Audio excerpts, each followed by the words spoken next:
Hello दोस्तों, आज की कहानी का शीर्षक है दार्शनिक का पत्थर। यह बहुत पुरानी बात है कि एक बार एक राजा फाक परगना में शिकार करने गया। वह दाची गांव के पास उसने एक बारहसिंगे को देखा तो वह उसके पीछे भाग लिया और कई मील तक उसका पीछा किया, पर फिर वह एक जंगल में चला गया और गायब हो गया। राजा अपनी इस बदकिस्मती पर बहुत दुखी और नाउम्मीद हुआ और लौट पड़ा। जब वह अपने खेमे की तरफ लौट रहा था तो उसने सड़क के किनारे लगी हैच के पीछे से किसी के रोने की आवाज सुनी। उसने उसके अंदर झांका तो उसने देखा कि वहाँ 17 साल की एक बहुत सुंदर लड़की थी। उसको देखकर वह उसे देखता ही रह गया।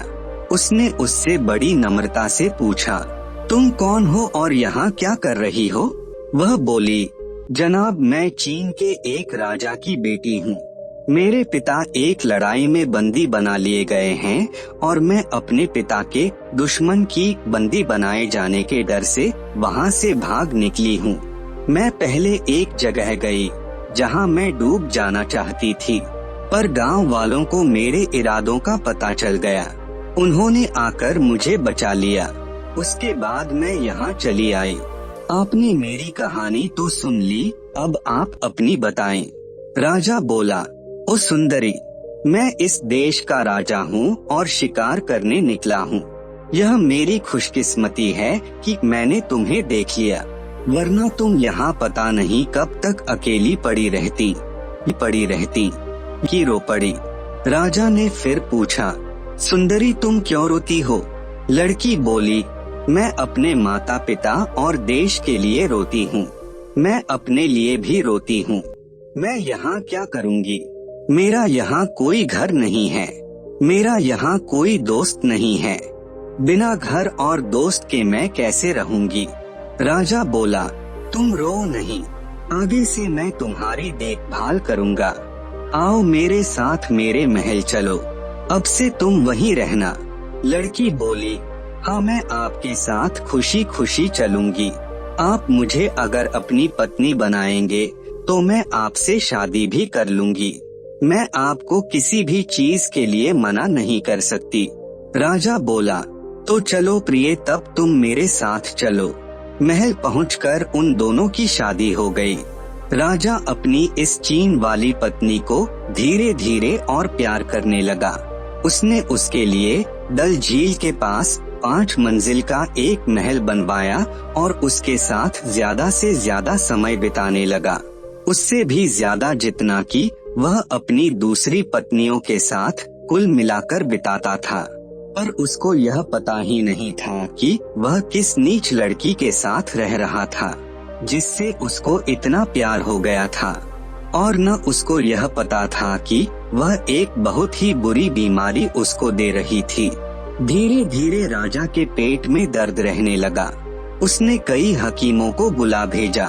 कुछ ने उसको किसी एक बात की सलाह दी, कुछ ने किसी और की, पर किसी की दवा और सलाह उसको ठीक नहीं कर सकी। एक दिन एक जोगी अपने गुरु के लिए दूध गंगा से उसका पानी लाने और हरि पर्वत से मिट्टी लाने के लिए इस देश के ऊपर से उड़ा तो उसने यह शानदार महल देखा जो राजा ने अपनी चीन वाली पत्नी के लिए बनवाया था। कुछ आराम करने के इरादे से वह नीचे उतरा और उस महल में घुस गया।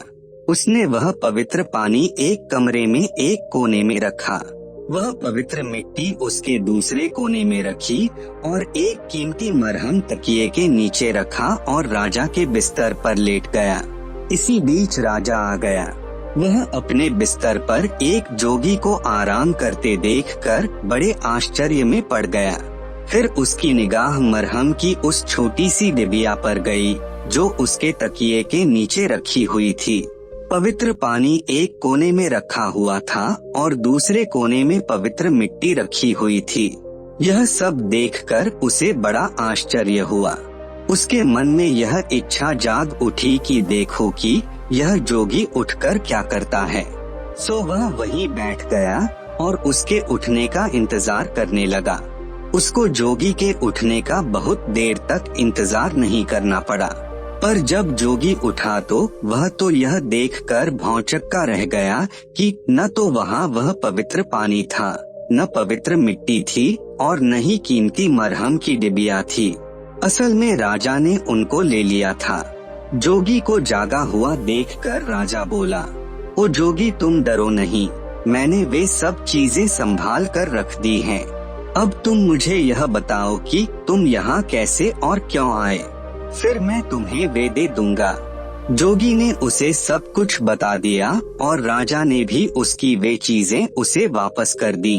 उसने राजा को फिर सिर झुकाया और महल छोड़कर चला गया। वह बहुत जल्दी ही अपने गुरु के पास पहुंच गया। गुरु ने उसके देरी से आने की वजह पूछी तो उसने उनको अपने देरी से आने की वजह बता दी। उसने उनको यह भी बताया कि कैसे वह राजा के बिस्तर में सोता पाया गया और राजा ने उससे कैसे बातचीत की। गुरु ने जब यह सुना तो बोला, वह अच्छा आदमी था, मैं उसका आभारी हूँ कि उसने तुम्हें तुम्हारा कीमती मरहम और दूसरी चीजें वापस कर दी। चलो मुझे तुम उसके पास ले चलो। उस मरहम की सहायता से वे दोनों उस देश के ऊपर उड़े और राजा के पास पहुँचे। जोगी ने राजा से कहा कि उसके गुरु उससे मिलने के लिए और उसे धन्यवाद देने के लिए आए हैं। वह आपके बहुत आभारी है कि आपने मुझे उनकी चीजें वापस कर दी। तब गुरु ने कहा, हाँ मैं आपको धन्यवाद देने के लिए आया हूँ। आप अपनी खुशी से मुझसे कोई भी चीज मांग ले, मैं आपको वह दे दूंगा। राजा उसके सामने झुकते हुए बोला, ओशी मुझे एक रोग लग गया है, मेरा पेट बहुत दर्द करता है। सारे हकीमों की कोई जानकारी उसको ठीक नहीं कर सकी। अगर आप उसको ठीक कर दें तो मैं आपका बहुत आभारी होऊंगा। शी ने उसकी तरफ देखते हुए कहा, ठीक है, आप मुझे अपना पेट दिखाइए।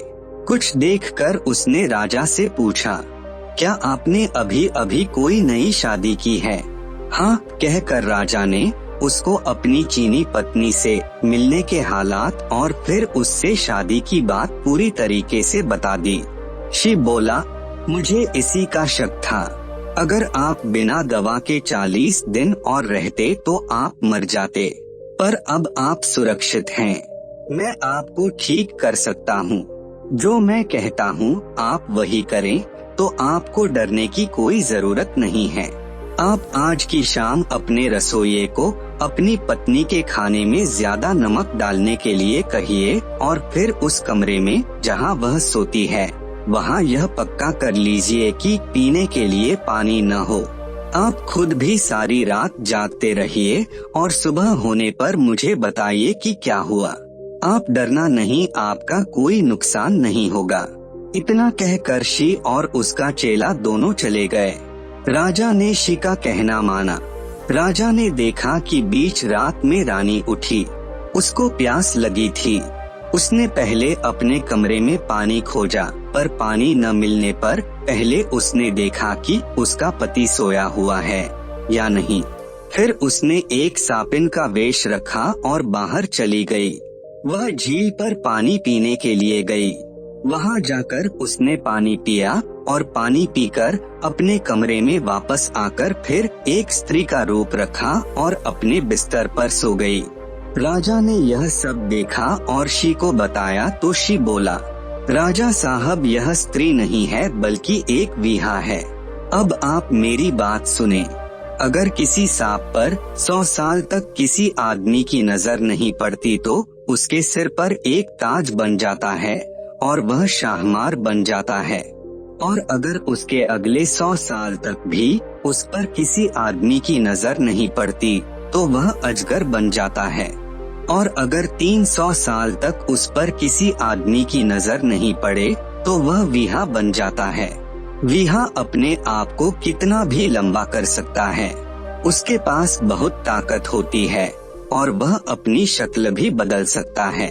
उसको स्त्री की शक्ल लेना बहुत अच्छा लगता है ताकि वह आदमियों के साथ रह सके। राजन, आपकी पत्नी वही है। राजा एकदम से चिल्ला पड़ा, उफ, काश मुझे यह पहले से मालूम होता। पर इस भयानक जीव से बचने का कोई उपाय है? शिव बोला, हाँ जरूर है, पर आपको थोड़ा सब्र करना होगा। आप अपनी पत्नी के पास वैसे ही जाते रहिए जैसे अब तक जाते रहे हैं, क्योंकि अगर उसको शक हो गया तो वह आपको मार देगी। उसकी एक सांस से ही सारा देश नष्ट हो जाएगा। इस बीच आप लाख का एक घर बनवाइए और उस पर सफेद रंग की कलई पुतवा दीजिए ताकि उसकी लाख दिखाई न दे। उसमें 4 कमरे होने चाहिए, एक बैठने का कमरा, एक खाने का कमरा, एक सोने का कमरा और एक नहाने का कमरा। खाने के कमरे में एक कोने में एक बड़ा ओवन होना चाहिए जो ढका हुआ हो। जब यह सब कुछ तैयार हो जाए तो आप बहाना करें कि आप बीमार हैं। आप हकीम से कहलवाएं कि राजा को 40 दिन अकेले रहना है। उससे यह कहलवा कर आप उस लाख के मकान में चले जाएं। उसमें उस स्त्री कान में चले जाएं, कोई नहीं आएगा। जब यह सब तैयार हो गया तो वह चीनी स्त्री तो बहुत खुश हुई, क्योंकि अब राजा कम से कम 40 दिन के लिए केवल उसी का था। अब वह उसकी बीमारी में जो चाहे कर सकती थी। ऐसा कुछ दिन तक चला। उसके बाद श्री राजा से बात करने के लिए फिर वहां आया और राजा से कहा कि एक दिन वह खाने के कमरे का ओवन जला कर रखे और अपनी पत्नी से एक खास रोटी बनाने के लिए कहे। जब वह यह देखने में लगी हो कि वह रोटी कैसी पक रही है तो वह उसको भट्टी में धक्का दे दे और जितनी जल्दी हो सके उस ओवन का दरवाजा बंद कर दे, ताकि कहीं ऐसा न हो कि वह बाहर निकल आए और सारे देश को ही नष्ट कर दे। राजा ने ऐसा ही किया। जब यह सब हो गया तो गर्मी बढ़ाने के लिए उसने घर में भी आग लगा दी। शी ने जब यह सुना कि राजा ने क्या किया तो वह बोला, यह आपने बहुत अच्छा किया। अब आप अपने महल जाइए और वहाँ 2 दिन तक इंतजार कीजिए। तीसरे दिन आप मेरे पास आइए तो मैं आपको एक आश्चर्यजनक दृश्य दिखाऊंगा। तीसरे दिन शी राजा को साथ लेकर उस जगह गया जहाँ वह लाख का घर खड़ा था, पर वहाँ तो राख के सिवा और कुछ नहीं था। शी बोला, राजा साहब ध्यान से देखिए, आपको यहाँ एक पत्थर दिखाई देगा। राजा ने ध्यान से देखा तो उसको वह पत्थर मिल गया। वह बोला, हाँ यह रहा पत्थर। शी ने पूछा, यह तो ठीक है, पर आप क्या लेना चाहेंगे, पत्थर या राख?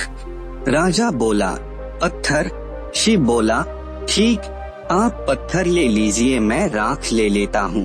कहकर उसने वह सारी राख समेटी, उसे अपने कपड़े में बांधा और अपने चेले के साथ गायब हो गया।